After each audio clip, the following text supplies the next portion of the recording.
Hello, everyone. This is Melanie from Lake Beach Treasures, and today another chapter of Grossology. And I am reading excerpts. Well, I'm reading chapters from the Grossology and You, which is all about the really gross things about your body. And one of the things that this book does talk about is that grossness is in the eye of the beholder. So, with this particular one, I'm reading two chapters. I'm going to be reading the eyeball chapter, and I'm going to be reading the guts chapter. The eyeball one is a pretty long chapter, so I'm only going to do two chapters this time. But what I do is I'm selling this book for $1 if anybody is interested in this book. I think this will be a fun thing on a daily basis to read a little bit stories. I'll be selling various books, various things, and I think this is just a funny little thing to share with you. So the topic right now is eyeballs. Eyeballs. French fried eyeballs laying in a pool of blood. Yuck, how unsightly. Every day you look into people's eyes, and it's not icky, but when it comes to the eyeballs, you may get the creeps just thinking about them. Imagine slipping your hand into a bucket of slimy eyeballs. Ew, or slicing an eyeball and watching it ooze? Stop before I get nightmares. As you walk, your eyeballs jiggle in their fat cushioned sockets. The whole eyeballs is no bigger than a ping pong ball, but it takes up about half of the socket space. So it's like this jelly filled ping pong ball in a teacup. Your eyeball doesn't fall out when you lean over or walk because it's held by six hardworking muscles. Without the muscles, your eyeballs will be popping out all over the place. The muscles also pull your eye back and forth so you can read and look around. Watch your babysitter's eyeballs while reading this book. The eyeballs don't move along smoothly. They jerk like a fish caught in a line. The eyeballs muscles yank, heave, tug at the eyes in order to move them. Each day, these muscles move about 100,000 times. For your leg muscles to get the same workout, you'd have to walk 50 miles. What is better than getting poked in the eye with a sharp stick? Most anything is better than that. Your eyes are protected and nestle in a hole in the forehead roof and your cheekbone floor. There are odd eyeball sayings. The following sayings, and this is what it means. My eye means nonsense. Keep your eye on the ball means to be alert. Keep your eyes peeled to fool someone. Sight for sore eyes, something that gives you pleasure. Red eye special, traveling in the middle of the night. An eye for an eye, tit for tat. Apple of my eye, oh my darling. Dead eye, sure shot. Evil eye, bad luck. Twinkle of an eye, very quickly. Stink eye, dirty looks. In 1793, a French girl was born with the eye in the center of her forehead. Just one eye worked fine uh, for 15 years until she died. She's a one eyed. Okay, so next with eyeballs. In 1895, an English company announced it would make X-ray glasses. The glasses never happened, but a London department store made a bunch of money selling X-ray proof underwear. Eye dissection. What you need for an eye dissection, you need a pair of scissors, a single-edged razor blade, a cow or sheep eyeball. These are available at the butcher shop or a science supply shop. A newspaper and permission. Anybody want to dissect an eyeball? No. Ask your parents if it's okay to do this experiment and if it's all right to obtain an eyeball. Could you imagine your kids coming up to you and say, Mommy, Daddy, can I take a cow eyeball and dissect it? Yeah, I don't think that here. I'm not even going to read that chapter.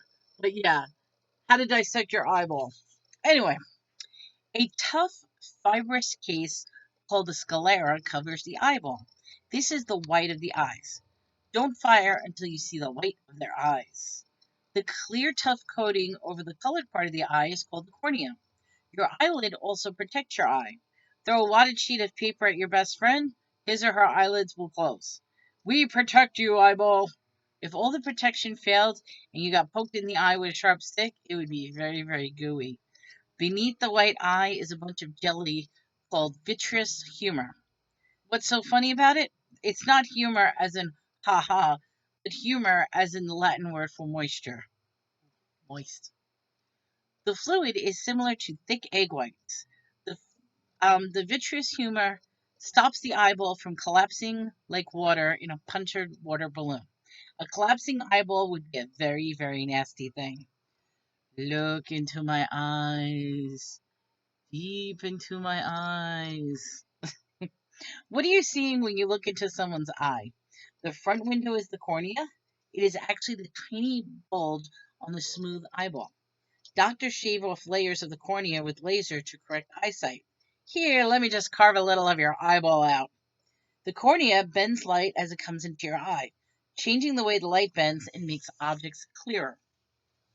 The aqueous humor bathes the area behind the cornea. Aqueous meaning water and humor meaning moisture. So the aqueous humor is the watery liquid. It seeps into the front of the eyeball through the pupil. So you have a type of tears on both sides of your eyeball. If you cut in front of an eyeball, the stuff seeps out. What color are your irises? The part that people notice is the iris, the color part of the eyeball. In the middle of the donut-shaped iris is a hole. The hole is called the pupil. Basically, the pupil is nothing but empty space.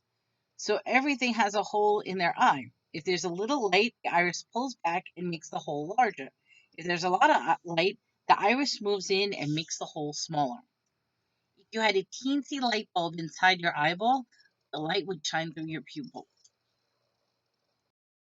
The pupil is the keyhole to your eyeball. Medical people use a special instrument with a light and lenses to peek into the area behind the hole of your eyeball. Think of pupils like M&M's candy that has been left in the sun for a short time. No, not the peanut kind. The sides are soft and the middle is still firm. The lens is similar. Unlike the candy, the lens is flexible. The tiny muscles make it fatter to see close and flatter to see. The lens is used for the fine focus while the main focus is in the cornea. Behind the lens is the eye gelatin and the back wall. And that's it. But how does the eye work? Since you insist, here it goes. Light bounces off an object, the cornea bends the light rays and sends them through the pupil. Then the lens does some fine tuning, light goes through the gelatin of the eyeball, and lands back on the wall where an upside down image is formed. The back wall transmits the image through the optic nerve to the brain 2,000 of a second later while the brain sorts this all out. Now we get to go to guts. I hate your guts. Actually, you probably hate everyone's guts, since they're very, very disgusting. It was a gut instinct. Guts definitely are not thinking or feeling part of the body. I puked my guts out, so not possible. He's got a lot of guts. Yeah, so does everyone else. Let's get to the gut of the matter. So, what are guts anyway? If you watch a movie and a person's guts are hanging out, what are they holding on to? If you gut an animal, what part do you remove? Guts are the entrails, guts are the bowels. Basically, guts are the stomach and the intestines. So when someone has a lot of guts, you're really saying they have a lot of stomach and intestines. If you have a gut instinct, does that mean your stomach is talking to you? Your stomach is a J-shaped sac that rests right above your belly button.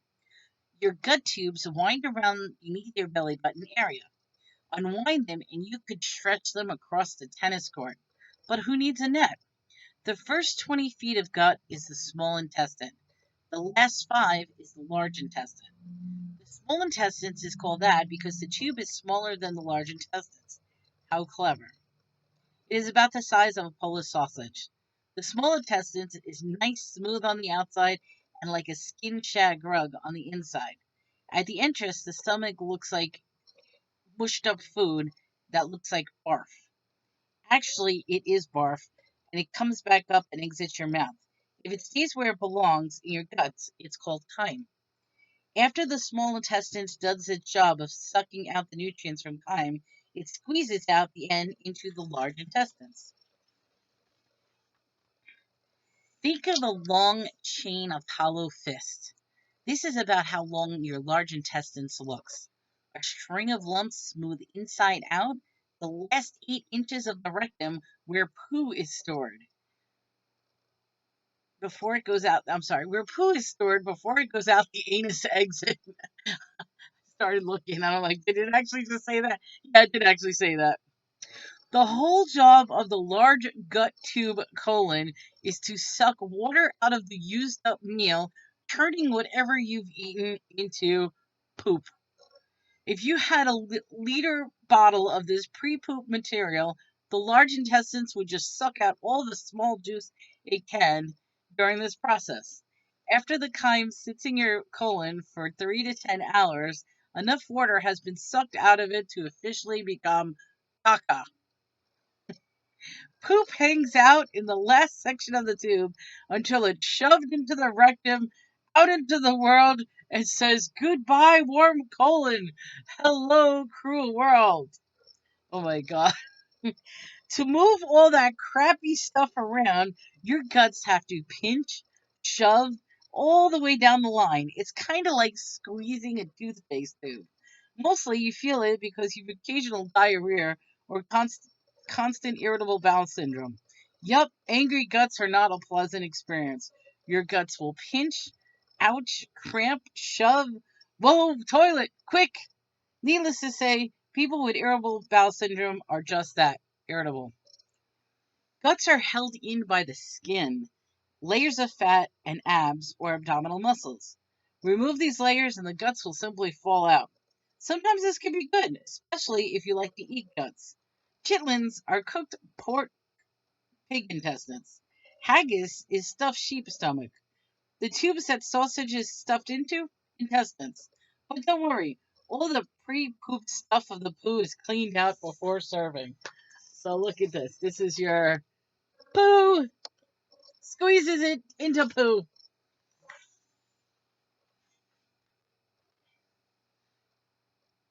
Oh, that's it. It gives you a page on gut music. Let me see what this says. Most people fart about 14 times a day. Sometimes more, sometimes less. A fart is gas escaping from your anus. The gas comes from the bacteria breaking down food into your intestines. A flatograph keeps track of the number of toots in a single day. When you conduct the following experiment, keep in mind that each fart must be separated by several seconds. A series of tiny toots will count as one fart. What you will need is 6 sheets of paper, a pencil, a ruler, and yourself.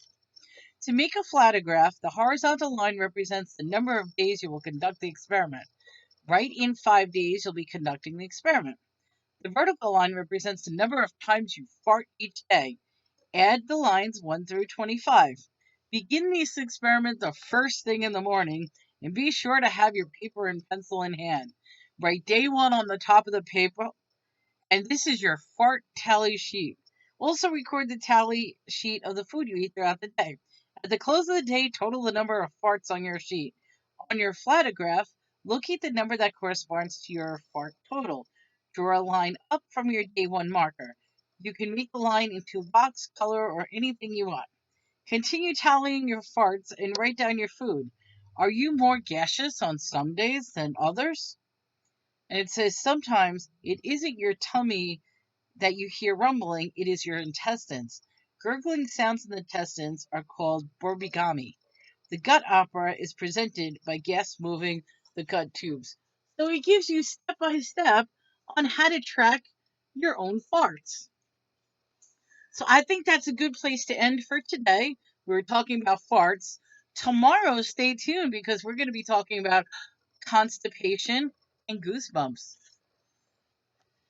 So once again, that is Grossology and You by Sylvia Bronzai. And this is Melanie with Lightbeam's Treasures. If you like this content, give the thumbs up. Put a comment down below. If you can't stand this content, I would love to hear your opinion anyway, because I think this is hilarious. And I get to share some moments with you reading the gross parts of the human body. With that, everyone, take care. Have a great day.